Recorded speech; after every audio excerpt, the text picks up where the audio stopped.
단 하나의 정통 정치 팟캐스트 정봉주의 정국구 시작하겠습니다. 조기숙 교수님 특집. 안녕하세요. 자, 왕따 정치학 계속 이어갑니다. 지난 시간 이어서 자, 좋은 날의 기자님, 아나운서님, 왔다 갔다 해. 네, 안녕하세요. 좋은 날입니다. 예, 지난 시간은 그래도 조금 이렇게 질문도 하고 그랬어요. 뭐 정리도 쫙쫙 해대고 나는 안 좋고 졸고 있을 때. 자, 그리고 조기숙 교수님 네. 자리하셨습니다. 안녕하세요. 예. 네, 반갑습니다. 지난번에 6번 한까지 했어요. 6번 한까지 하다가 서든 딱 끊어갖고 벼랑한 브레이크, 예. 벼랑한 브레이크를 잡았고 사람들이 뭐. 우리 7번 좀 했는데. 7번 좀 하다 말았나요? 네. 예. 알겠습니다. 이어서 권위주의 문화에 대해서 얘기를 좀 해야 된다. 예, 그러면서 예, 끝냈죠? 예. 예, 알겠습니다. 권위주의 문화. 그래서 지난 시간에 이제 1세대, 2세대, 3세대 시민권이 역사적으로 이렇게 순차적으로 발전해 왔다. 네. 근데 우리 사회는 2세대 진보를 주장했던 그 진보 세력이 집권도 해보기 전에 그러니까 이제 외국 같은 경우에는 그 과거의 그 보수, 진보, 보수, 진보 이렇게 집권을 하면서 이 역사가 발전해 왔는데 한 네. 200년 동안 우리는 이제 너무 짧은 시간에 발전하다 보니까 그 구좌파 20세기 좌파들이 집권도 해보기 전에 노무현이 그냥 갑자기 들어온 거예요. 근데 이 신자파 딱 들어쓴 거지. 예, 아하. 들어왔는데 이들을 구좌파들은 어떻게 봤냐면 저 19세기 자유주의자다 이렇게 본 거예요. 근데 19세기 자유주의는 경제 문제에 있어서 굉장히 보수적이에요. 사유재산을 지키기 위해서 참정권을 얻은 예. 사람들이니까. 근데 이 노무현은 경제 문제에 이렇게 보수적이지 않았다는 거예요. 상당히 복지도 많이 했고, 뭐 의료보험도 상당히 좋게 예. 만들었고, 또 그 무슨 그 민영화, 뭐 KTX 민영화라든지 이런 거 다 반대하셨거든요. 예. 그러니까 뭐 왼쪽 깜빡이 켜고 우회전 했다고 하기에는 이게 조금 설명이 안 되는 거예요. 그 민영화에 반대한 건 이거는 분명히 공공 영역을 강화한 이거는 그렇죠. 그 구좌파랑 비슷해 보이거든요. 예. 그러니까 도대체 이게 뭐냐. 그 노무현 대통령도 스스로 신자파라는 걸 본인이 모르고 돌아가셨어요. 아하. 왜냐면 저도 노무현 정부가 그랬어요? 자유주의 개혁 세력이라고 생각을 했는데 대통령 돌아가시고 나서 제가 연구를 하다 보니까 이게 딱 신자파인 거예요.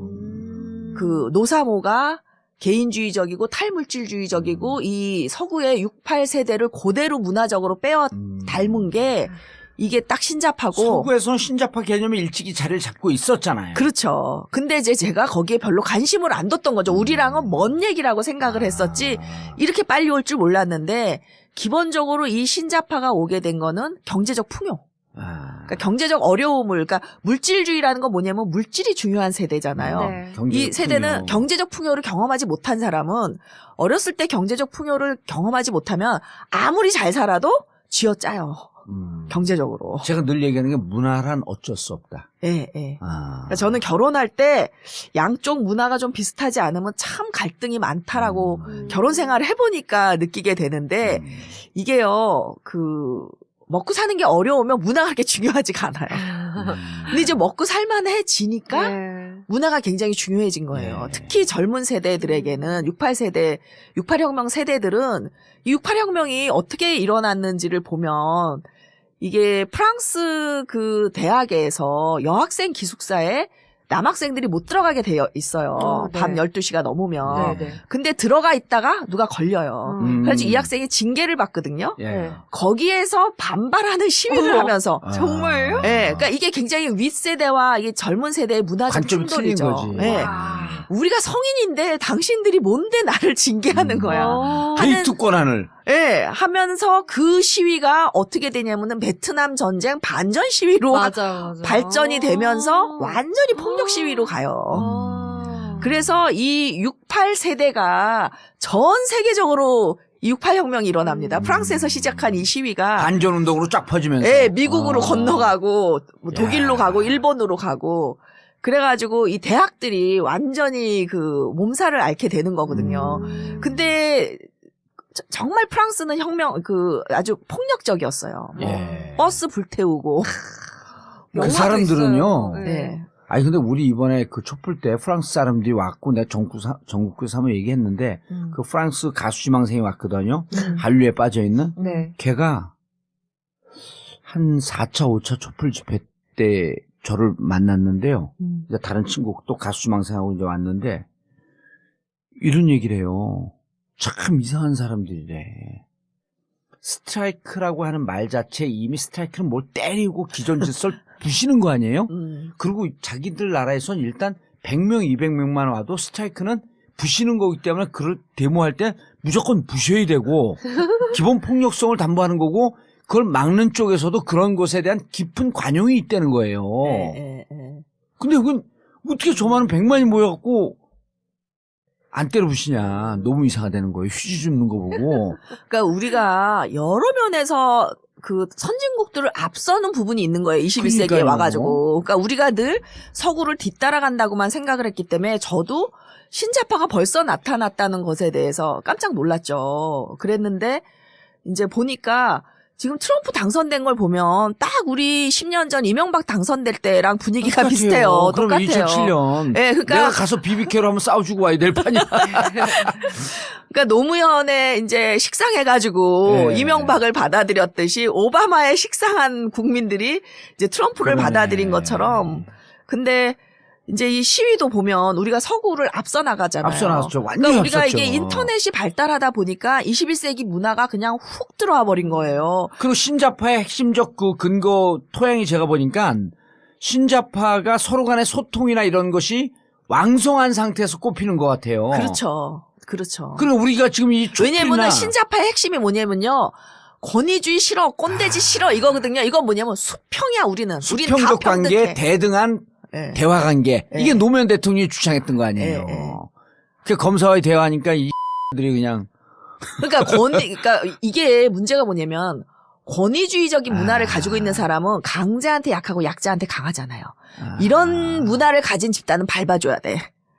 그런데 이 또 신자파가 누구에게나 평등하잖아요. 그렇죠. 평등하게 소통하잖아. 그러니까 이제 자기가 약간 권위주의 문화를 가지고 있었던 사람은 노무현이 저게 대통령이 채신머리 떨어지게 저게 뭐냐라고 욕했으면 자기는 권위주의 문화고 예. 아 노무현 대통령 너무 멋있다. 어떻게 검사랑 저렇게 맞짱을 뜨실 수가 있지? 하면 이게 신자파인 거예요. 저도 신자파네요, 그러면. 저도 신자파네요. 그러니까 이게 이제 20세기는 좌던 우던 문화적으로는 권위주의인 거예요. 예. 기본적으로. 근데 21세기 들어와서는 구자파는 권위, 신자파는 소통과 평등. 탈권위. 탈권위. 그렇죠. 네.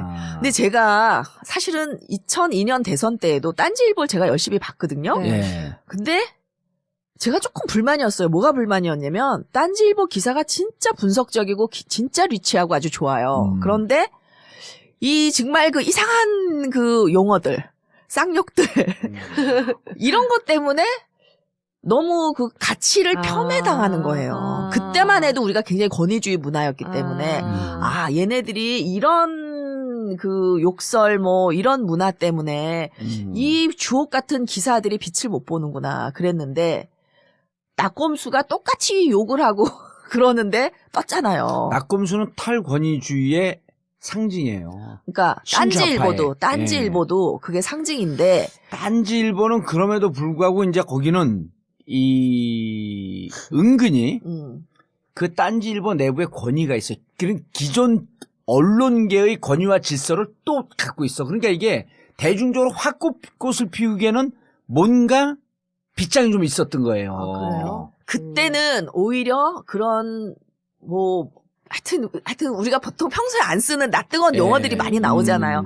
그런 용어들이 오히려 대중의 접근성을 이제 막았지. 막았던 것 같은데 낙곰수가 하면서 아니 딴지일보는 폭발을 못했는데 왜 낙곰수가 폭발을 했지 하고 제가 생각을 해보니까 네.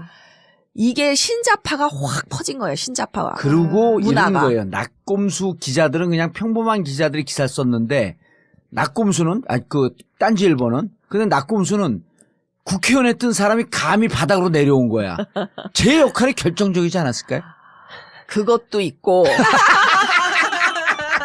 그것도 있고 제가 볼 땐 5년간 문화혁신. 문화혁명이 일어났었던 거죠. 5년간 예. 노무현이 대통령 맞아요. 하면서 예. 요구더 먹어가면서 탈권위주의 문화를 확산시킨 게. 탈권위주의 문화를 확산시켰고 예. 그리고 2007년도에 와서 정권이 바뀌고 난 다음에 다시 4년 동안의 반동의 세대를 보면서 더 폭발을 한 거지. 그렇죠. 예. 그러니까 너무나 그 갈증이 나 같이 난 있었던 거예요. 데서. 그럴 때 다시 노무현이 뿌려놨던 문화가 바로 이런 신잡하고 탈권위주의고 평등과 소통의 문화고 참여의 문화다라고 하는 것을 약간 문화적 형태로 낙곰수가 보여주니까 그렇죠. 폭발을 한 거지. 예, 예. 그래서 아. 제가 노사모부터 낙곰수까지 이런 책을 쓰다가 아직도 다 못 쓰고 예. 있는데. 아니 근데 교수님 저는 개인적으로 예. 정말 이런 얘기 하고 싶지 않은데 예. 그때 낙곰수를 제일 많이 비판했던 문화평론가가 누군지 아세요? 우리 쪽에 진보 진영에 누구예요? 진중권과 예. 허지웅이에요. 왜요? 허지웅은 이제 완전 딴따라로 갔고 네. 진중권 교수가 이거를 뭐라고 그때 비판했나 나 감옥에 있을 때 잘 기억도 안 나는데 그래갖고 낙곰수를 엄청 씹었어요. 정확히 어떤 점에 대해서 그 기억 안 났으니까 이 사람이 자꾸 물어보고 있어. 그래요? 그런데 저는 기억하는데 예. 저한테 진중권 교수가 뭐라고 공격을 했냐면은 네. 근데 진중권 교수는 남을 비하하는 공격을 해요. 저한테. 그리고 심지어 저는 박사잖아요. 자기는 석사지만. 근데 저더러 멍청하다고 공격을 해요.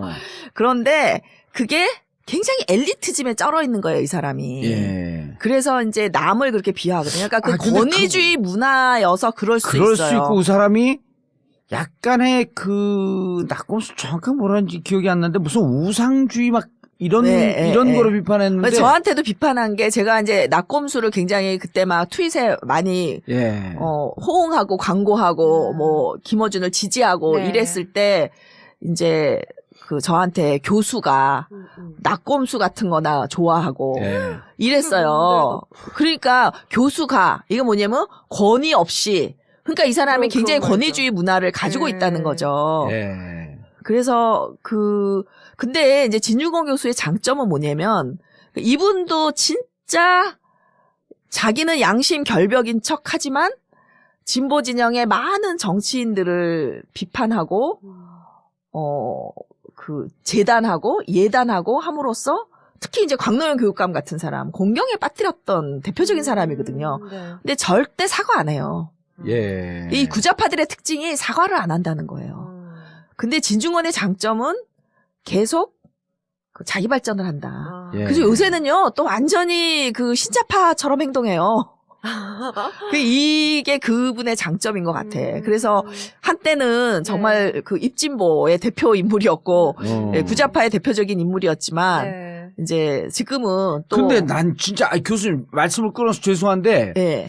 진중권하고 전 싸우진 않았는데 저는 진중권 교수가 뭐라고 저를 씹었는지도 몰라요. 예. 근데 뭐라는데 내가 뭐 진중권 교수 그러면서 내가 이제 가볍게 농담하듯이 뭐 알아 뭐 이런 식으로 한마디 툭 던졌는데 마치 엄청나게 진중권 교수를 비한 것처럼 하니까 진중권 교수가 또 나를 공격을 했대. 전 몰라요. 일단 글을 잘 열심히 안 읽으니까. 근데 어쨌든 제가 그렇게 저를 공격한 진중권 교수와 채널A 외부자들이라고 하는 방송을 같이 하고 있잖아요. 그렇잖아요. 예. 그거 얼마나 훌륭해 내가. 아닌데, 진중권도 요새 보면 태도가 굉장히 많이 바뀌었어요. 그럼 훌륭한 사람이에요. 근데 보니까. 바뀌었기 때문에 근데 그 바뀌는 과정에서 자기가 과거에 잘못했던 거, 그러니까 예를 들면 디도스 공격 지금 사실로 드러났잖아요. 예. 근데 그때 김어준을 음모론에 빠져 있다고 얼마나 욕하고. 김어준은 원래 음모론 좋아해요. 그거는 아니, 그러니까 정확한 비판이야. 그런데 저도 김어준이 너무 음모론에 빠지는 건 별로 안 좋아하는데 예. 디도스 공격은 제가 굉장히 그럴듯하다고 봤고. 디도스 공격은 또 이제 저는 50대 50으로 봐요. 진중권 비판 50 옳고, 김어준 디펜스 50대 50% 옳고. 근데 이제 지금 보면은요, 진중권 교수가 귀여워요. 정말 아니, 귀여워요. 그분이 장점이 있어요. 예. 그런데 저는 진짜 허지웅이 용서가 안 돼. 거긴 얘기도 하지 마세요. 재미없어, 교수님. 왜 그리고 용서가? 우리가 여기에 이거 편집해보라. 올릴 거리도 안 돼, 걔는. 저는 네. 허지웅이 정치적인 발언을 못하도록 싹을 잘라야 된다고 생각해요. 이번에 또 나와요?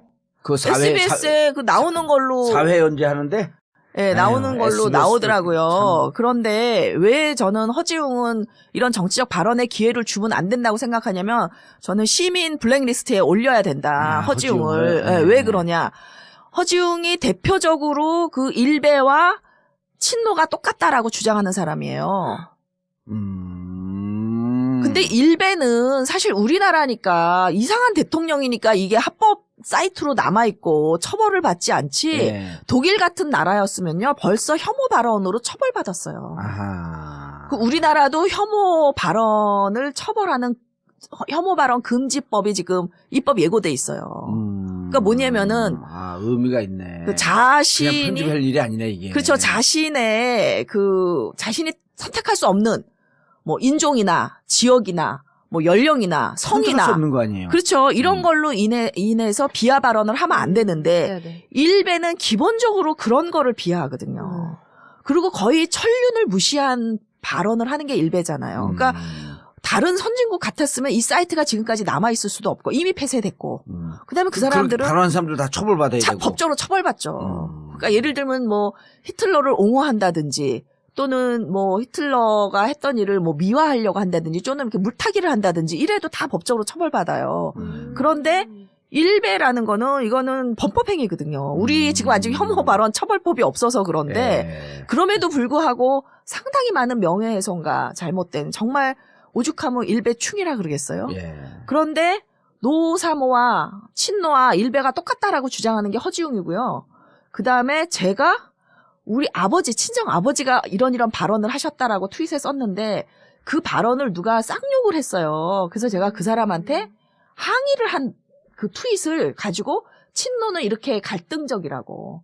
그러니까 제가 먼저 공격한 것도 아니고 공격을 당한 것에 대해서 방어를 한 건데 그거를 친노가 공격적이고 갈등적인 그 하나의 예로서 그걸 딱 쓰는 거예요. 그래서 제가 그게 아니다. 이 사람이 먼저 나를 심한 말로 우리 아버지를 공격했기 때문에 나를 공격하는 건 그래도 좀 참아도 내 아버지를 공격하는 건 못 참잖아요. 그래서 항의를 한 거다라고 했으면 자기가 사과를 해야 되잖아요. 그렇죠. 그 사람들의 특징이 일체 사과를 안 한다는 거예요. 그러고선 어쨌든 트윗에서 견딜 수가 없어가지고 트윗계를 떠났는데 저는 이런 사람은 절대 정치적 발언을 하도록 허용하면 안 된다. 왜? 영화는 자기 전문성이 있으니까 뭐 해도 괜찮아. 하지만 전문가가 아니잖아요, 정치적. 전문가가 아닌데 범죄적인 발언을 한 거거든. 친노랑 일베가 똑같다는 건. 그리고 적대적 공생관계라고 했는데 노사모는요. 일베가 없이 탄생한 조직입니다. 신자파 조직이에요. 그리고 매우 바람직한 조직이에요. 이 자발적 결사체. 그런데 허지웅이 공격을 받은 거는 친노를 또는 광노현 교육감을 사실도 잘 모르고 부당하게 공격을 하니까 자기가 공격을 받은 거지. 가만히 있는데 공격을 친노들이 한 게 아니거든요. 그런데 자기가 잘못한 건 생각지 않고 둘이 공격하는 게 똑같으니까 적대적 공생관계다 그랬는데 적대적 공생관계는 지금 우리나라의 그 새누리당과 소위 말해서 구자파 이런 게 적대적 공생관계죠. 20세기 좌우 또는 새누리당과 북한 서로 없으면 안 되는 관계잖아요. 이게 적대적 공생관계인데 노사모는 일베가 없이 탄생했고 일베가 사라져도 건재할 거예요. 그렇죠. 이 노사모와 일베의 관계는 숙주와 기생충의 관계다. 적대적 공생관계랑은 완전히 다른 관계다. 그런 점에서 저는 알겠습니다. 정치적 발언을 금지해야 될 사람으로서 블랙리스트에 꼭 올리고 싶은 게 시민 허지웅입니다. 블랙리스트. 근데 저는 교수님은 올리시고요. 저는요. 그런 애송이들은 상대하고 싶지도 않아요. 그런데 어쨌든 그 사람에게 정치적 발언의 기회가 가고 또 그 사람에게 환호하는 사람들이 있으니까 굉장히 위험하죠. 이런 사람이 그런 발언을 계속하는 거. 저는 그렇게 뿌리와 그러니까 이런 거예요. 처음에는 자기가 마치 그 진보 진영에 한 농객처럼 시작을 했거든요. 근데 지금 어떻게 갑니까? 쭉 결국 가면서 진보 진영의 농객이라고 하는 것은 자기의 정체성이거든요.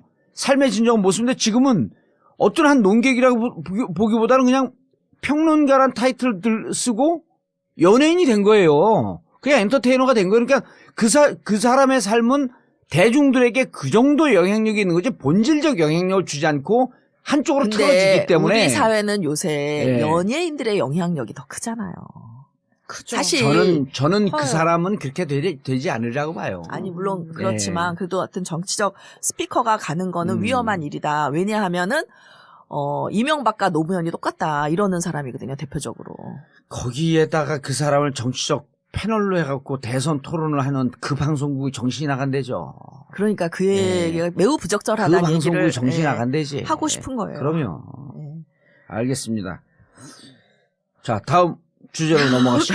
네. 한창 얘기하다 보니까 음. 뭐 어떤 얘기하고 있었죠? 아, 그래서 이제 문화에 대해서 얘기를 한 문화 거죠. 얘기를 한 건데 예. 왜 그러면은 진중권이 과거에 그런 문화를 보였냐 하는 건데 그게 이제 그 구좌파들의 특징인데 이 권위주의 시대에는요. 근데 우리가 진중권 교수를 지금 비판하거나 씹는 건 아니잖아요. 아니죠. 얘기해도 되는 거 아니야? 그렇죠. 예. 그러니까 시작이 이제 거기서 된 건데 이 구좌파와 신좌파의 핵심적인 차이점은 문화가 권위주의적이냐 개인주의적이냐라는 차이가 있다는 거고. 그러니까 권위주의적인 거는 어디서 오는 거냐면은 집단주의에서 오는 거예요, 사실. 집단주의 문화에서. 그럼 왜 20세기에는 집단주의 문화였냐? 그러니까 집단끼리 뭉쳐서 이렇게 갈등을 빚었고 물질이 중요했기 때문에 이렇게 위계적인 문화가 있었고. 그리고 우리가 이제 보통 집단주의가 어디가 제일 세요, 이 집단주의 문화가. 군대야. 예. 어떻게 알았어, 그거? 군대 갔다 왔어? 딱 군대일 것 같더라고요. 눈치는, 네. 와. 그러니까 완전히 그 잔머리는 비상해, 진짜. 상명하복 예. 이렇잖아요. 우리가 전통 사회를 가보면 우리가 자연재해에 맞서서 먹고 살아야 됐기 때문에 사실 그 마을에 리더가 있으면 일률적으로 복종하는 네. 그런 집단주의 문화가 발전돼 있거든요. 그래서 이 문화가 20세기까지 이어졌던 거죠. 네. 그래서 집단주의 문화는 기본적으로 위계적이고 물질주의를 중시하고 물질주의를 중시한다는 것은 아직 안전하지 않다는 거예요. 물질의 빈곤으로부터 또는 전쟁으로부터 안전하지 않기 때문에 이 물질주의자가 되는 거거든요. 그러니까 이들에게 있어서는 권위주의가 굉장히 중요하고 집단주의가 중요해요. 내 집. 일사불란한 명령체계. 그렇죠. 명령체계. 그러니까 그게 안심이 되고 조직의 일원일 때 안심이 되고. 군대도 물질로부터의 불안함이 아니라 적으로부터의 불안함이기 때문에 일사불란한 명령체계가 없으면 언제든지 우리가 선멸을 당할 수 있고 공격을 당할 수 있고 이런 불안함이 있는 거 아니에요? 맞아요. 그렇죠. 저 요즘에 되게 열심히 보는 미드 있는데 미국 드라마 네. 워킹데드라고 아세요? 예, 그냥 계속 보세요. 좀비 나오는 건데 거기에 나오는 모든 집단들이 다 약간 집단주의 형태를 띠고 있는 것 같아요. 되게 좀비가 권위주의적이고. 집단주의인 건 또 이상하다. 좀비 말고 좀비에 대항하는 좀비에 세력. 대항하는. 네, 예. 살아남는 두려움이 있으니까 생존자들. 두려움에 대항하기 위해서는 확실한 명령체계가 그게 필요한 또 거지. 기본적으로 끼워 이 맞추시네요. 왕따는요. 집단주의에서 나오는 문화예요. 왕따가 집단에 적응 못하는 사람 하나를 이렇게 벌을 주는 게 예. 사실 그러니까 집단에 적응 못하는 그 왕따들이 쭉 모인 게 이른바 신자파들이 신자파 아니에요. 그렇게 되는 거구나. 그러네. 그러니까 개인주의자들. 예, 개인주의자들. 그러네. 예? 그다음에 야 우리가 저쪽에서 왕따 당했는데 집단주의에 적응 못한 건 집단주의는 상하 명령체계인데 우리 명령체계 필요 없어. 우린 평등한 소통. 그리고 하고 싶은 얘기 다 해. 집단을 무시하는 거죠. 집단 무시하고. 예. 또 누가 요거만 딱 따갖고 친노는 왕따의 집합체 이러고 쓰겠네. 그렇구나. 재밌네. 네, 딱 진짜 가기 재밌네요. 쓰네 이제. 그러니까 이 서구에서는요 학교에서도 왕따가 그렇게 심하지 않아요. 개인주의 문화이기 때문에. 제일 그 왕따 하면 제일 위험하게 생각을 해요. 그렇죠. 근데 왕따가 심한 게 이제 이 집단주의 문화가 있는 곳이거든요. 그러니까 우리가 군사 독재 정권의 잔존, 권위주의 문화, 독재 문화 이런 건 하나의 집단주의거든요. 예, 예. 그것에 이런 잔존이 남아 있는 것이 우리가 뭉쳐서 누구 하나를 몰아내는. 그렇죠. 아. 근데 이제 이 군사 독재에 맞서 싸우면서 예. 이 엘리트 학생 운동권들도 또 만들어지는 거야. 똑같이 권위주의적인 체제로 맞서 싸워왔다는 거죠. 그러니까 김대중 대통령도 어떻게 보면 그 권위주의적인 리더였어요. 그렇죠. 왜냐면은 박정희 권위주의와 맞서 싸우려니까 효과적이거든요. 권위주의가 사실은. 오히려 김대중 대통령하고 김영삼 대통령 둘을 보면요. 신좌파적 성향은 김영삼 대통령이 더 있었어. 왜냐면 소통을 중시했거든. 별로 안 그런 것 같아요. 김영삼 대통령이 지각을 하잖아요. 네. 참모가. 그러면은 그 자리에서 너 나가 했다는 거예요. 아. 못 들어왔대요. 그럼 엄청 권위주의적. 굉장히 권위주의적이죠. 네. 근데 노무현 대통령 때는 제가 지각을 한 적이 있어요. 딱 한 네. 번. 네. 근데 그날 행사가 없다 그래서 제가 진짜 좀 늦잠 좀 자려고 1시간 잤는데 네. 빨리 들어오라고 행사 있다 그래서 갔는데 그게 너무나 중요한 행사였어요. 아. 제가 있어야 되는. 그래서 노무현 대통령과 눈을 마주치지 못하고 엉덩이를 밀고 제가 들어갔다는 거 아니에요. 뒤로. 그래서 딱 앉아서 대통령과 눈이 딱 마주쳤는데 네. 대통령이 빵긋 웃으시는 거예요. 음. 저는 화내실 줄 알았어요. 아, 그건 네. 권위주의 문화네. 화내는 건 일종의. 그렇죠. 근데 아. 그 무안에해서 제가 고개도 못 들고 엉덩이를 밀고 들어가서 딱 들었는데 대통령과 눈이 딱 마주쳤는데 빵긋 웃으시는 거는 괜찮아. 지각할 수도 있지. 이런 네. 문화잖아요. 네. 그러니까 노무현 대통령은 진짜 타인에게 그 인자했거든요. 아. 그리고 그러니까 불의에는 공적인 일에 굉장히 분노했지만 사적으로는 너무 엄격함이 없으셨어요. 다 이해하고 다 용서해. 그러니까 그게 살아보면요. 네. 이게 사람이 된 사람은 자기한테는 엄격하고 남한테 관대해야 되는데 그쵸. 보통 사람들이 반대로 하거든요. 그쵸. 남한테는 엄청 엄격해요. 그래서 자기한테는 관대하고. 음. 근데 제가 이제 IMF 온 이후에 김대중 대통령 되고 난 다음에 종로에서 학원을 크게 했잖아요. 근데 이제 우리 경영 원장이 있었는데 그 양반이 미국에서 오래 살았어요.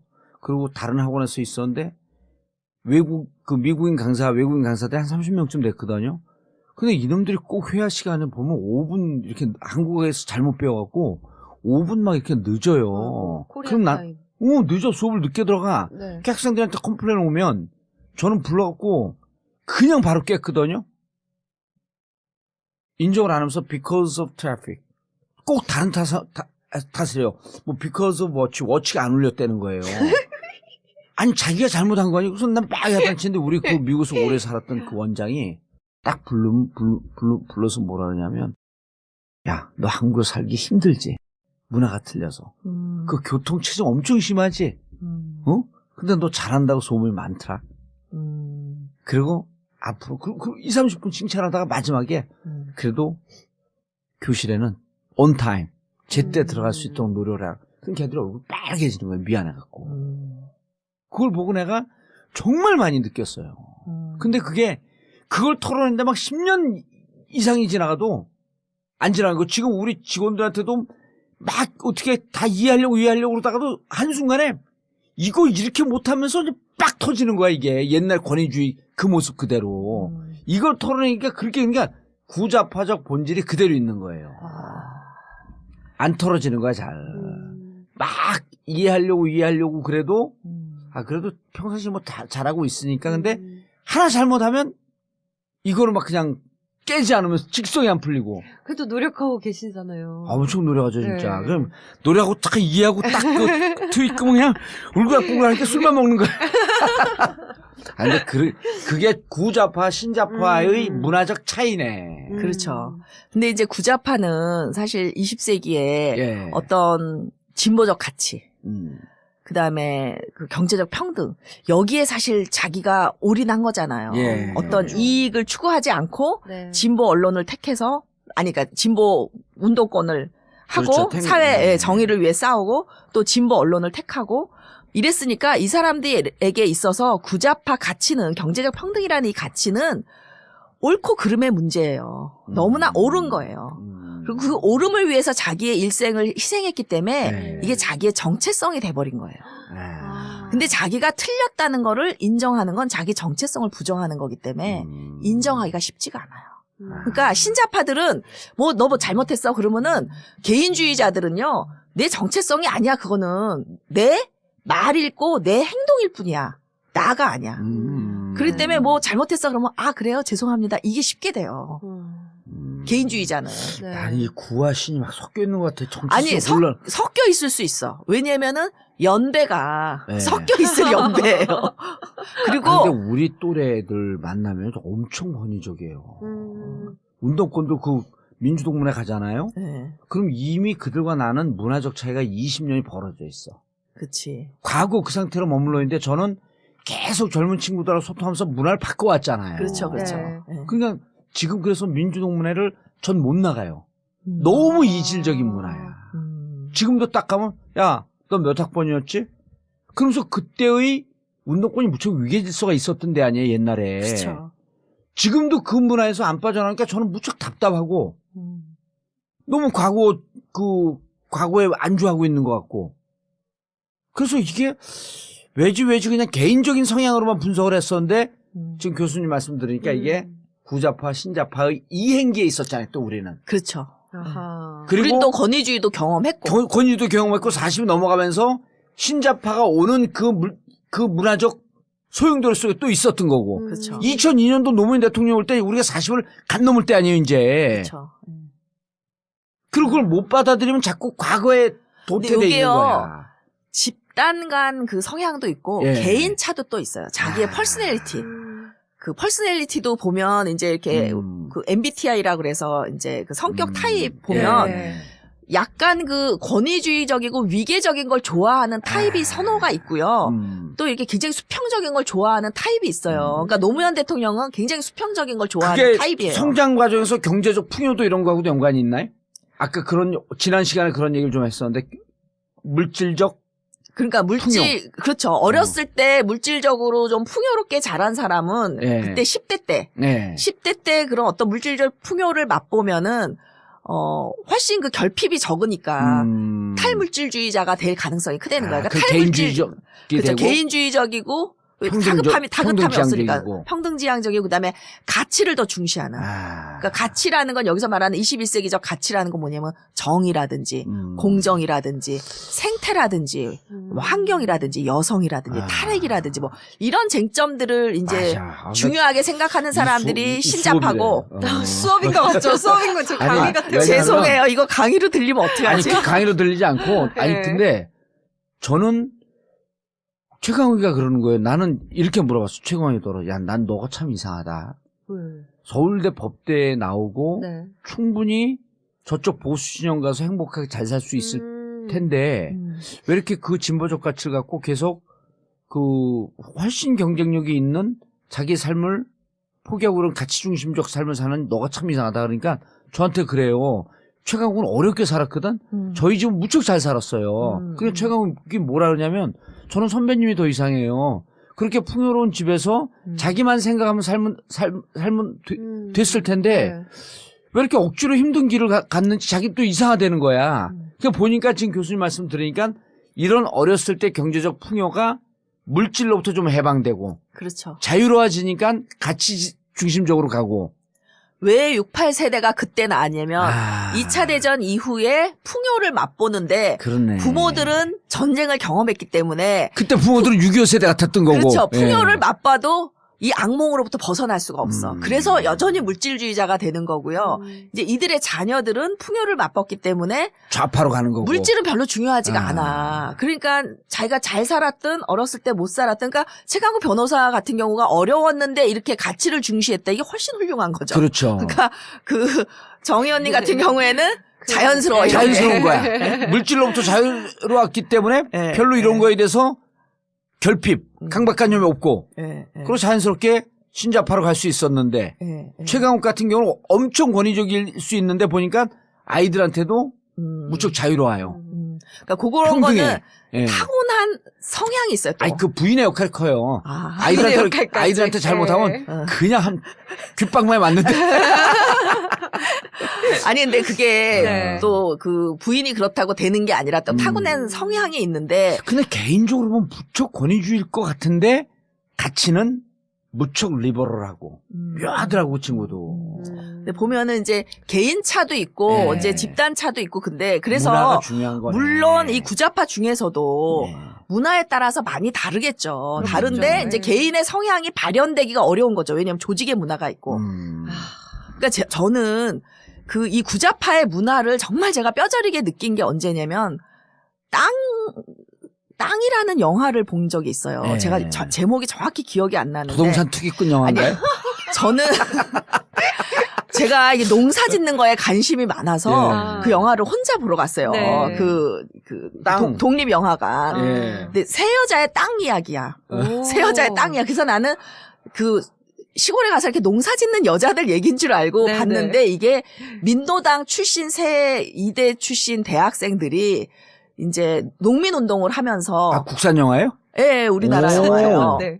그 이대 출신 새 여자예요. 오. 예, 가서 민노당 활동을 하면서 농촌에서 이제 교사가 되기도 하고 이게 할머니들하고 전농 운동도 하는 예. 그리고 이제 민노당으로 실제 이제 출마도 하는 어허. 그 얘기인데 저는 그걸 보고 너무너무 많이 울었어요. 왜 울었냐면 거기서 한 여자분이 당선될 가능성이 없죠. 민노당으로서 예. 경상도에 나와서 경상도에서 또 이 경상도 농민운동을 어디예요? 해요. 내가 살았던 그 지역 같은데. 근데 출마를 하는데 당선될 가능성도 없어. 근데 남편이 당뇨 진단을 받아요. 아하. 근데 남편이 또 실망하니까 어차피 선거는 나가고 나면 또 떨어지면 실망하잖아요. 예. 나가지 말라고 그러는데 내가 나가기 싫다 그래서 어떻게 안 나갈 수가 있냐고. 당이 나가라는데. 제가 그 소리를 듣고요. 이 21세기에 정말 소름이 끼쳤어요. 당이 나가낸다고 남편이 아프고 개인이 절대로 나갈 수 없는 이런 형편인데 나가는 거예요. 그러니까 그 희생의 마음은 너무 아름다운데 우리 문화에선 도저히 이해가 안 가는 거죠. 어찌 보면 도태됐다고 얘기할 수도 있는. 그러니까 좀 끔찍한 거예요. 끔찍한. 다큐멘터리였어요. 예, 다큐 영화였는데 그래서 결국 나가 있는 동안 이 남편이 돌아가세요. 어이구, 아, 싫어해요? 싫어해요. 그래서 그 개인에게는 이게 도대체 있을 수가 없는 아니, 그럼 불행인데 미대 출신 3명도 연배가 교수님하고 엇비슷한 그 연배들 아닌가? 조금 선배인가? 오히려 저보다 좀 젊은 것 같아요. 왜냐하면 386 운동권 같더라고요. 이야. 그래서 충격이다. 예, 충격이었던 게 저는 이 영화를 도대체 왜 영화를 공개했는지 모르겠어. 아니, 근데 그런 삶을 봐야죠. 그 삶이 잘못됐다고 아니, 그러니까 할지라도. 그들은 이걸 자랑스럽게 공개한 것 같은데 제가 볼 때는 너무나 문화적 충격이었고 예. 그러니까 그 세 분은 너무 아름다워. 그 개인의 삶을 어려서부터 그 농민운동으로 정말 늙어서까지 그렇게 당에 헌신하고 이게 너무 아름다운데 제3자가 볼 때는 정말 이거는 이게 도대체 뭐야?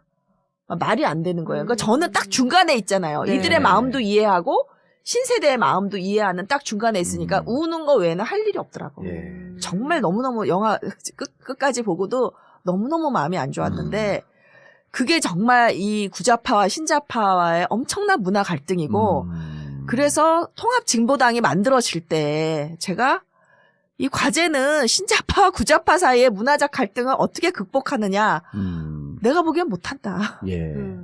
제가 이미 해산을 예측했다는 거 아닙니까? 아하. 알겠습니다. 뭉칠 때.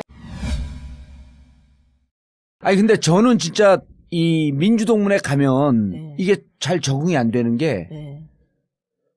그분 저보다 후배들도 있거든요. 네. 근데 그분들이 저를 보면 문화적으로 이해가 안 되잖아요. 그 저를 보면은 연예인 왔다 그래. 나 연예인 아닌데? 꾸준히 정치를 하려고 이렇게 준비하고 있는 사람이고. 근데 옛날 정치와는 조금 다른 형태의 정치를 하고 있을 뿐이죠. 네. 근데 20대, 30대 촛불을 들고 나오는 그들한테 가면 그들은 절대 연예인이라고 안 그래요. 그냥 자기들하고 똑같은 사람인데 좀 방송 친화적인 사람. 네. 이렇게 보는 거예요. 그래서 민주동문회 갔을 때 내가 느끼는 이질적인 문화와 촛불을 들고 나와 있는 이 거리에 나와서 애들을 데리고 나온 40대, 50대들 혹은 20대, 30대들하고는 동질한 문화를 느끼는 거예요, 저는.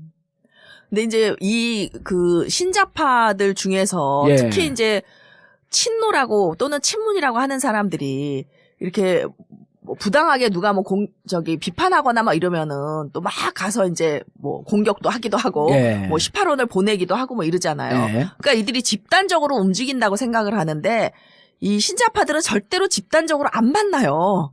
그냥 각자 자기가 개인적으로 생각이 되면 그러네. 그냥 각자 하는 거예요. 아니, 그거에 총합으로 모인 게 촛불 아니에요. 그렇죠. 그러니까 이게 근데 이제 그 보수들이 예. 보수도 이제 이 권위주의 문화에서는 구좌파랑 비슷한 거예요. 그러니까 보수들이 누가 촛불을 돈을 줬냐. 배우가 누구냐. 누가 배우냐. 그리고 얼마 받고 나가냐. 이게 도저히 그분들의 머리로는 그러니까 이해가 안 가는 거예요. 집단주의고 예. 권위주의고 집단주의고 그런데. 그러니까 이게 신자파의 특징은 뭐냐면 자발성이거든요. 누가 시켜서 하는 게 아니라 자기가 나와서 하는. 그래서 뭐 조선일보가 뭐 조기숙이 뭐 지령을 내리면 뭐 친문들이 이렇게 몰려가서 뭐 한다 그러는데 친문들이요. 문재인이 뭐라고 해도 싫으면 알티도 안 해요.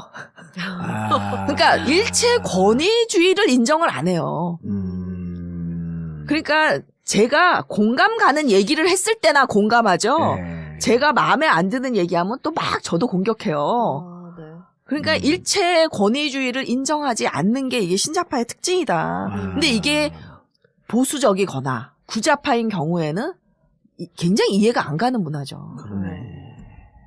그러니까 돈을 주고 촛불을 사서 누군가 배후 조정을 해서 하나의 집단의 힘이 뭉쳐서 촛불에 나왔다. 이렇게 믿는 거지. 그렇죠. 집단주의가 결국 왕따가 집단주의의 문화인데 집단주의의 유산인데 왜 진보 언론들이 그 노무현을 싫어했냐. 저는 이 문화적 갈등도 크다고 봐요. 문화적 갈등. 예, 그러니까 이들이 대통령을 보면 권위라고는 하나도 없고 그러니까 최소한의 권위는 있어야 되는데 근데 사실 신자파 또는 그 노사모 이 사람들은 노무현을 정말 존경하고 사랑했거든요. 그러니까 권위를 잃지를 않았어요. 그러면 권위적이지 않았을 뿐이지. 근데 그들에게는 권위란 좀 권위적이어야 돼. 좀 황교안처럼 이렇게 각을 세워야 돼. 예. 각 잡힌 모범생처럼 굴어야 돼. 예. 그러니까 이 엘리트 운동권 구자파의 시각으로 보면 이념적으로나 문화적으로나 도저히 용서가 안 돼. 그래서 이제 노무현을 막 때렸어. 아하. 그러니까 보수 언론도 때리고 진보 언론도 때리니까 중간에 관심이 없는 국민들이요. 선거 때가 아니면 관심 있게 안 봐요. 그냥 언론에 나온 게 지지도로 그대로 반영돼. 그러니까 노무현의 지지도가 낮아요. 그러니까 참여정부가 실패했다 그런 거예요. 진보 언론들은. 그래서 실패했다고 계속 했는데 네. 노무현 대통령이 돌아가시고 나니까 막 그냥 확 지지도가 올라오고 이러니까 이 사람들이 이제 추모하는 척을 좀 했어요. 근데 한 1년 또 지나고 나니까 추모와 평가는 별개다. 이러면서 우리가 추모는 편승했지만 평가는 너네는 여전히 실패야. 이렇게 되는 거예요. 그러니까 구자파 입장에서는 그 노무현의 업적이 다 보잘것 없는 거예요. 경제적 분배를 제대로 하지 못했기 때문에. 너무 다르네요. 정치적으로 그렇죠. 하고자 네. 하는 게. 네. 그렇기 때문에 그들은 노무현을 절대로 인정할 수가 없는 거예요. 근데 그때 그러면 참여정부가 왜 실패했냐? 그랬더니 최장집 교수가 구자파의 대표적인 그 지식인이시죠? 뭐라 그랬냐면은 선거에 패했고 그다음에 지지도가 낮았으니까 참여정부 실패했다. 그럼 지금 노무현 지지도가 1위예요. 그건 뭐야 그럼? 아직도 실패했다는 거예요. 그러니까 이 구자파들이 옳고 그름이 자기의 정체성이 됐기 때문에 자기네가 그때 틀렸다는 걸 인정할 수가 없는 거죠. 받아들일 수가 없는 거야. 그러면 자기 정체성이 무너지게 돼. 무너지는 거지. 사실 지금 21세기 신자파적 정체성이라고 하는 것은 옳고 그름 별로 중요하지 않아요. 잘못했으면 잘못했다. 그쵸. 맞아요. 그 다양성이고, 맞아, 뭐 맞아. 그때는 내가 이렇게 생각했는데 이런 정보가 없었다. 네. 새로운 정보가 들어와서 보니 내가 잘못 생각했다라고 할 수도 있는 저는 거고. 어디 강연 이런 데 가면 네. 뭐를 인용하냐면 제러미 리프킨 교수가 똑같은 얘기를 해요. 20세기 리더십은 절대 군주적 리더십이고 21세기 리더십은 결함투성이의 리더십이다. 20세기는 절대 군주, 전지전능한 리더십. 네. 이게 박근혜 리더십이거든요. 근데 21세기 리더십은 공감의 리더십이면서 나 이렇게 잘못하고 나 이렇게 부족한 사람이니 여러분들께서 나를 도와주세요. 그렇죠. 그러면서 집단의 지성으로 이 힘을 난제를 극복하려고 하는. 그러니까 21세기 리더십은 자기 잘못함을 늘 공개하면서 반성하고 잘못하고 인정한다는 거예요. 그런데 어떤 일이 벌어지냐면 노무현 대통령이 돌아가시기 전에 이제 우리 진보의 미래라는 책 쓰고 있었잖아요. 그때 뭘 반성하셨냐면 내가 그 정말 정파의 이익을 생각하지 않은 정말 공정한 대통령이랍시고 한미 FTA 해가지고 이 진보 진영의 분열이 너무나 나 때문에 심각해졌다라는 걸 반성하셨고 그러니까 FTA 한 거를 잘못했다고 반성하시는 게 아니라 자기가 너무나 이익을 생각지 않고 나라의 이익만 생각하고 했는데 결국 나로 인해서 분열이 돼서 아프다. 근데 저는 이게 노 대통령으로 분열된 게 아니라 분열은 내재해 있다고 보는 거예요. 이게 구좌파와 신좌파가 공존이 어려운 거죠. 그런 문화적 갈등이 있으니까. 이라크 그리고 파병도 그런 관점에서 보셨나요? 이라크 파병 그 얘기는 안 하셨어요? 이라크 파병은 사실 많은 사람들이 또 이해를 했고 그렇게 뭐 FTA처럼 극심한 쟁점은 그건 아니었거든요. 단발적인 거였으니까 예, 이라크 예, 파병은. 그다음에 이제 그 비정규직 보호법을 이제 임기 말에 통과했는데 사실은 이 임기 초에 통과됐으면 이 법이 저는 비정규직이 정규직 전환이 굉장히 많이 됐을 거라고 봐요. 정부가 힘 있을 때 통과됐으면. 근데 이거 2년 동안 의회에서 막고 못 통과하게 만든 게 민노당이거든요. 민노당은 여지껏 반성한 적이 없어.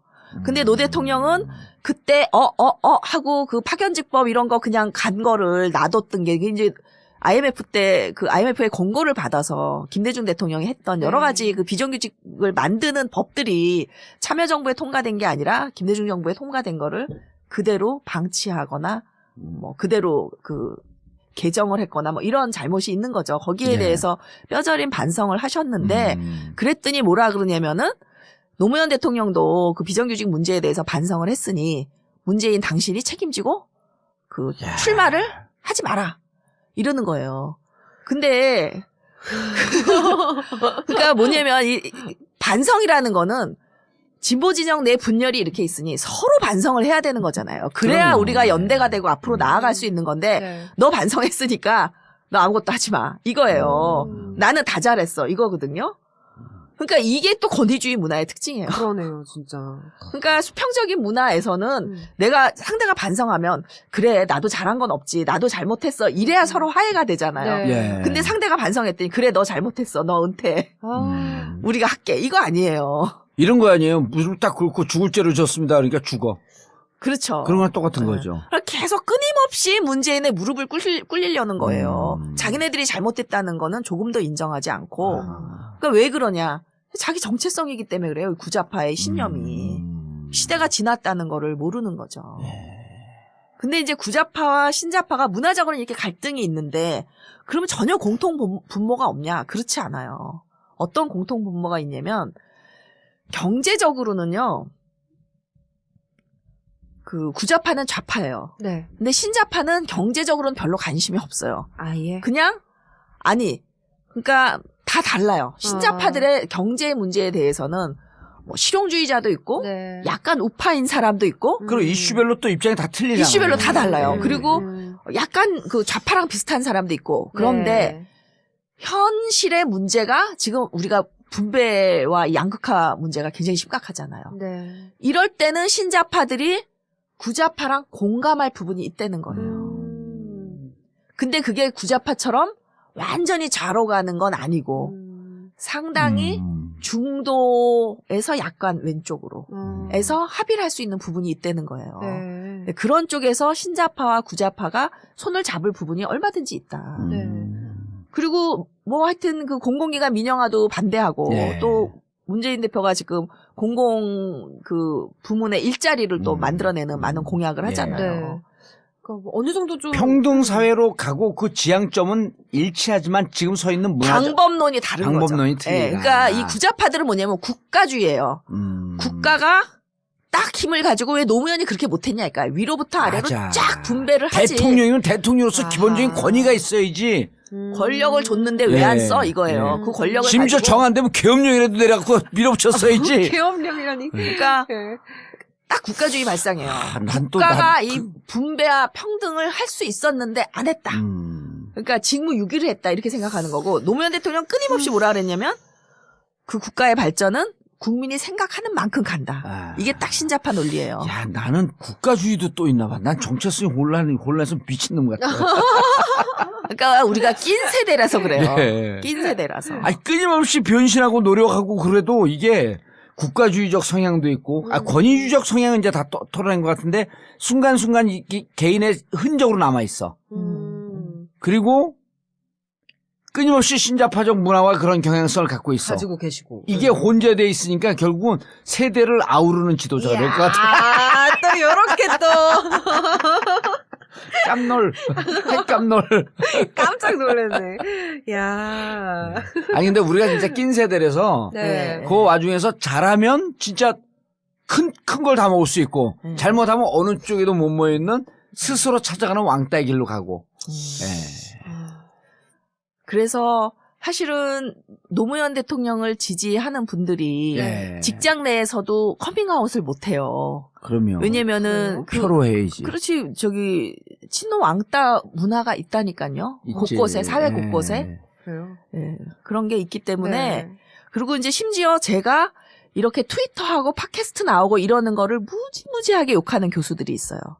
교수 망신은 다 시킨다. 그렇죠. 맞아요. 네. 이게 탈권위주의인데. 예, 예. 교수 망신. 그리고 지금은 이게 아까 지난 시간에 그 얘기했잖아요. 방송 광고 비용은 비싸다고요.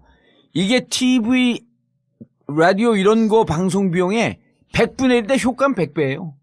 세상이 바뀐 거거든. 그럼 주류 문화, 주류 언론의 프레임이 어쨌든 TV 중심으로 가고 라디오 중심으로 가는 것 같지만 해적 방송인 것 같은데 상당히 우리 사회에 하나의 정치 사상적 흐름을 가져가고 있는 팟캐스트 이런 걸 예를 들어 구자파나 이런 권위주의 문화에 사로잡혀 있으면 이해를 못하죠. 그럼요. 예. 그러니까 맞아요. 제가 예를 들어서 연구를 게을리한다든지 예. 네. 논문도 한 편 없으면서 막 이런 데 다닌다든지 그럼 욕할 수 있어요. 그럼요. 근데 제가 엄청 논문 많은 사람 중에 하나거든요. 예. 그리고 그 논문 결과를 가지고 제가 지금 이렇게 공유하는 거잖아요. 그런데 무조건 이제 욕하고 싫어하는 뭐 일부겠죠. 사람이 있는데 예. 그 이유는 이제 왜 이렇게 내가 싫대 그랬더니 그러는 거예요. 네. 최신 없이 권위 없이 권위 떨어지게 아이고. 교수들 단체를 욕먹인다고. 아이고. 그러니까 제가 교수의 그런 건 없을까요? 자기도 이런 데 나와서 한번 해보고 싶은데 질투, 시기 그런 것도 좀 일부 있지 않을까? 왕따는 원래 질투 시기와 함께 가죠. 그러니까 이제 이 집단주의가요. 지난 시간에 우리가 정청래 공갈 발언할 때 예. 시기 질투 표창원 얘기할 때 그 얘기했잖아. 시기 예, 질투심이 예. 저변에 깔려 있다. 예, 예. 그러다가 좀 잘못한 거 하니까 울고 싶은데 뺨 때린다고 그때부터 정청래와 표창원을 집중적으로 공격했다. 시기 질투심이 원천 아니에요, 그게. 근데 시기 질투심이요. 예. 개인주의 문화엔 별로 없어요. 그러니까 개인주의 문화는 나와 쟤를 비교하지 않아. 나는 나로서 너무 잘하고 있어. 행복해. 그러니까 김연아는 늘 김연아가 경쟁 대상이었잖아요. 예. 그러니까 자기 극복, 자기 스스로를 이기는 게 그게 개인주의자들의 특징이에요. 그런데 집단주의자들은 늘 남과 비교해. 그렇기 때문에 질투심이 많아요. 사촌이 땅을 사면 배가 아프다. 이건 딱 집단주의 문화에서 나오는 거예요. 찌찌뽕. 그러네. 근데 이 집단주의가 얼마나 무서운 거냐면요. 이 이스라엘의 타치페리라는 교수가 예. 이 집단주의를 연구한 게 있는데 집단을 어떻게 만드냐면 우리는 지금 말하는 집단은 뭐 구자파, 신자파 뭐 이념에 따라서 뭐 이렇게 나누잖아요. 네. 근데 이때 집단은 그냥 학생들을 불러서 이렇게 실험 상대 대상으로 이제 오는 거예요. 네. 그래가지고 그림의 점을 보여줘. 그래서 그림의 점이 500개 이상이냐, 500개 이하냐. 그래서 나는 500개 이상, 나는 500개 이하 이러면은 같은 집단으로 묶는 거예요. 그러니까 정말 임의로 집단을 만들어요. 예. 또는 그림을 두 가지 보여주고 어느 그림이 더 좋으냐. 그럼 나는 이 그림, 나는 이 그림. 자기가 좋아하는 그림대로 만나. 네. 또는 점의 숫자대로 만나. 네. 그렇게 해가지고 이제 자기네 집단 멤버와 상대방 집단 멤버에 대해서 평가를 쓰라래. 평가 점수를 주라 그래요. 그러면은 네. 본능적으로 인간은 집단주의 문화가 이 DNA에 있는 거예요. 네. 자기 집단에 대해서 우호적이고. 자기 집단, 내 집단 호감, 네. 그 외 집단 비호감. 어쩔 수 없는 게 있긴 한 것 같아요. 네. 본능적 네, 부분이 있네. 진짜. 예. 그래서 이렇게 이제 집단주의 문화가 다 조금씩 있는데 네. 우리도 좀 그렇잖아요. 나랑 가까운 맞죠. 사람이면 아무래도 좀 그럼요. 팔이 네. 안으로 굽는 이런 게 있는데 그래서 이제 이 집단주의 문화에서 사실은 그 홀로코스트라는 그 히틀러의 유대인 학살도 네. 나온 거고 그렇죠. 지금 그 트럼프의 이 백인 우월주의 예. 이런 것도 나온 거고 야, 백인 월주로 그렇게 설명하니까 그 히틀러만큼 나쁜 거네. 그렇죠. 아. 네. 그러니까 한 건 그 옛날에는 정말 다 죽였는데 지금은 네. 죽이지 못할 뿐이지 맞아. 폭력을 행사하거나 불이익을 주거나 네. 그러니까 그렇게 불이익을 지금도 주거나 언론과 이 SNS로 죽이잖아요. 그렇죠. 살벌하게 죽이고 있는 거죠, 지금도. 생명은 살아있지만 그 생명을 사회적으로 매장하려는 그런 시도를 계속하고 있는 건데, 아니, 이민자들 그 공항에 가다 놓은 거는 죽인 거나 그 짧은 시간 안에 죽인 거죠, 그게. 말도 안 되는 거죠. 예. 그래서 예. 이 집단주의가 이 왕따를 만들어내고 그 왕따는 이중잣대를 가지고 있다. 예. 내 집단에는 호의적으로, 외 집단에는 비판적으로. 예. 그러니까 만일에 이제 진보 언론이 이런 문화적 차이, 신념의 차이, 이런 이유 때문에 그런 것은 아닌지 한번 되돌아보는 기회를 가지면 좋겠다. 예. 그런데 내가 아무리 생각해봐도 나는 아닌 것 같다. 나는 정말 권력에 대해서 비판할 만해서 했다. 라고 생각하면 뭐 그러면 할 수 없는 거고요. 그럼 어떻게 보면은 이제 교수님께서는 진보 언론이 약간 구좌파적인 그런 특성을 띠고 있기 때문에 왕따를 시킨 거다라고 보시는 그러니까 거예요? 노무현에 대해서 실패했다고 주장을 했고 네. 지금은 그렇지 않은 게 증명이 됐음에도 불구하고 여전히 실패했다고. 여전히 자기 하지 잘못을 않고. 인정할 수가 없으니까 왜냐하면 자기 정체성을 훼손할 예. 수가 없으니까 네. 이제 계속 실패했다고 하고 싶으니까 이제 자꾸 문재인한테 그 논조가 문재인한테까지 확산되면서 그렇죠. 실패한 후계자 문재인. 네. 당신은 출마하면 안 돼. 그 좋은 글씨를 계속 더 씌우고 싶어 하는 거고. 계속 이제 그 문재인이 그러니까 거기에 문재인이 그 저는 그러면 이 왕따를 당하는 사람의 책임은 없느냐 저는 있다고 봐요. 그러니까 문재인은 끊임없이 그 프레임에서 시키는 대로 해요. 그러니까 예를 들면 친노를 다 해체하고 친노 없어요 이제 문재인 예. 근처에. 그리고 그다음에 이제 친문도 해체. 어허. 선거 지금 그 선대위 만드는데 예. 친문이 지금 거의 없대는 거 아닙니까? 근데 이게 결코 선거 전략으로서 좋은 전략이 아니거든요. 그런데 지금 계속 그렇게 가고 있어요. 시키는 대로. 오히려 그 왕따를 지키면서 니네가 왕따 시키는 대로 만든 난 마이웨이 내 길을 가겠다 이렇게 됐어야 되는 건가? 근데 이게 좀 까리해요. 저도 네. 말할 수가 좀 없는데 네. 마이웨이를 가겠다라고 할 성품이 안 돼. 노무현은 그게 돼. 아니 만약에 정상적인 돌파 방법은 마이웨이인가요? 아 저는 배우는 중이야 지금. 이게 어느 정도 내가 세력이 있으면 네. 마이웨이가 낫죠. 아. 지금 어느 그렇게 정도 세력이 전폭적으로 있으면. 30 몇 프로의 지지를 받는데도 아직도 맞아요. 마이웨이를 못해요? 근데 이제 개인적인 어떤 성향이 근데 있으니까. 여전히 분열의 가능성이 있으니까. 아. 지금 이제 반노들이 조직적으로 움직이기 때문에 이들이 또 때로 분열을 일으키는데 명분을 주지 않기 위해서 조심하는 것도 있고요. 네. 저는 선거 때는 지금 전략도 나쁘지 않다고 봐요. 선거를 앞두고는. 선거 때는 왜냐면은 지금 올 대선이 파퓰리즘 분위기가 여전히 있다 그랬잖아요. 그러니까 파퓰리즘 분위기는 뭐냐면 기득권에 대한 권위주의적인 사람에 대한 반발이 파퓰리즘이잖아요. 네. 그런데 정말 문재인이 마이웨이를 외치면서 친문 패권을 정말 썼다면은 오히려 지금처럼 이렇게 지지도가 안 모였을 수도 있고 오히려 힐러리처럼 기득권이 될 수도 있죠. 예. 그러니까 의도한 건 아니지만 문재인이 의도한 게 아니고 워낙 성품 때문에 이렇게 왔지만 저는 파퓰리즘 국면에서 매우 좋은 선거 전략이었다라고 보는 거예요. 그러니까 늘 희생자야. 희생자가 먹혀. 희생자 프레임이 왕따 프레임이 먹혀. 그러니까 절대로 문재인을 기득권이라고 몰아붙일 수 없게 됐어요. 지금 상황이. 게다가 이 왕따까지 지금 유명해져가지고 전국구가. 네. 그러니까 오히려 시민들이 이 신자파 시민들이 똘똘 뭉쳐서 문재인 지키기를 하고 있거든요. 그러니까 충성도도 1등, 지지도도 1등. 네. 그리고 이 올라가는 확산도 1등인데도 꾸준히 올라가고 있고 이러니까 의도하지 않았지만 이 선거 국면에는 매우 좋은 선거 전략을 쓴 거예요. 예. 그런데 대통령이 만일에 된다면 네.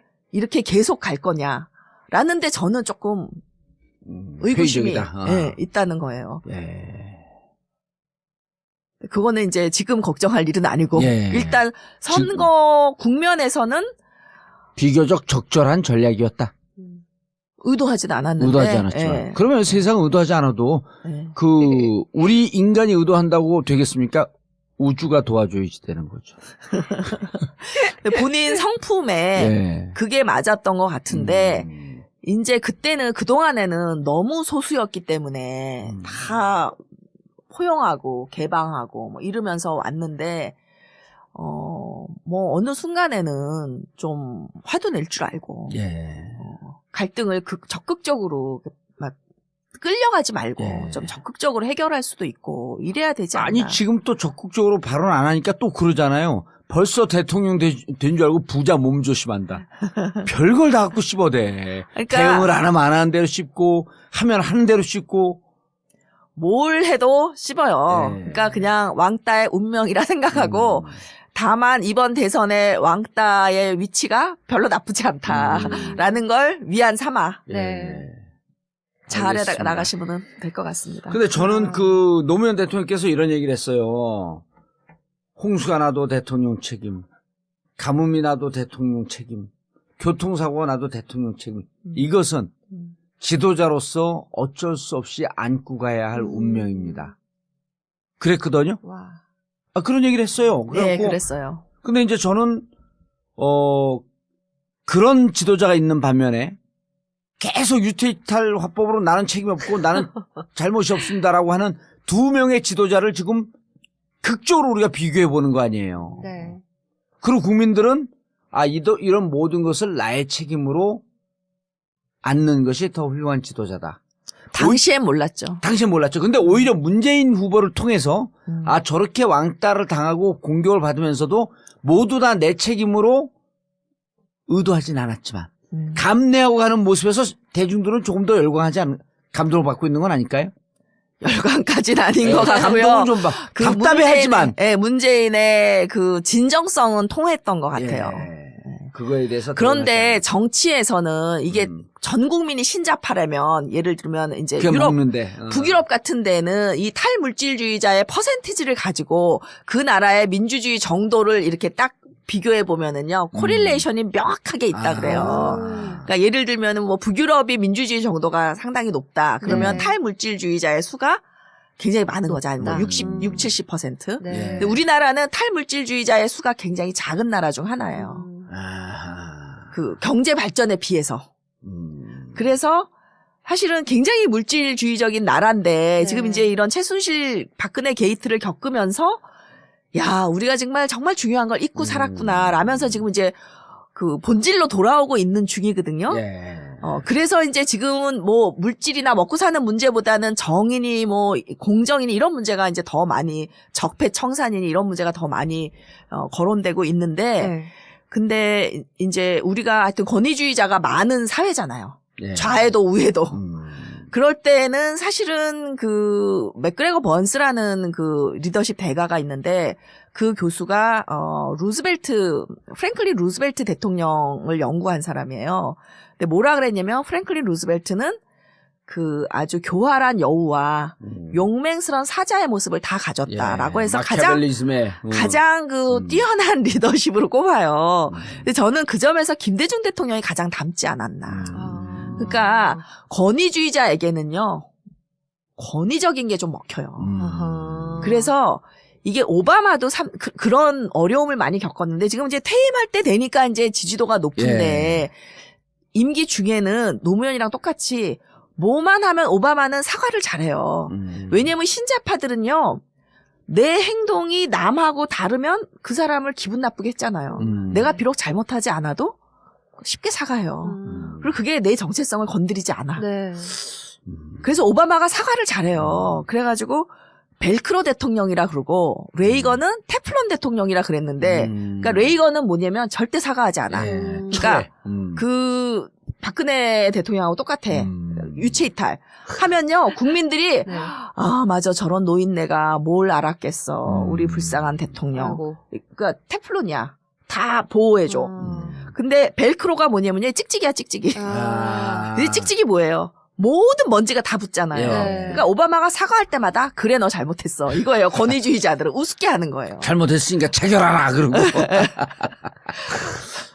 예. 그래서 그 후보일 때는 지금 전략이 나쁘지 않은데 리더가 되면 우리 사회의 그 탈물질주의자의 퍼센티지를 보고 거기에 맞는 테플론적 리더십을 정책도 필요하겠다. 그렇죠. 예. 알겠습니다. 왕따 정치학으로부터 향후 출범할 대통령의 리더십까지 정봉주의 전국구 마치겠습니다. 감사합니다.